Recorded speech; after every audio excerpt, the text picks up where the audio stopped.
Man, everyone else's washer do this fucked up crackhead shit. I mean, unless you unplug it, it sits there and does this shit.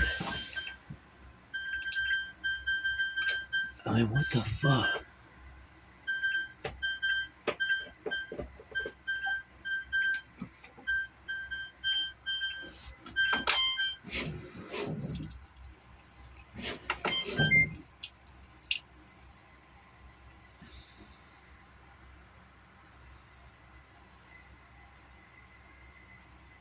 I'm gonna wash my clothes again, fuck. Oh no, man, but this is driving me nuts. Does anybody else ever have that issue? What is this? Oh man, who makes this thing? I can't even see the manufacturer of this son of a bitch. Oh, yeah, duh, GE.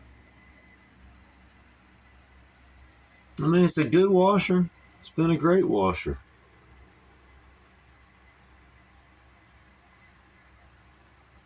Good old Steve Cool and Dave Chrisman hooked me up with this thing. Fuck. I don't know. If y'all got any ideas, let me know.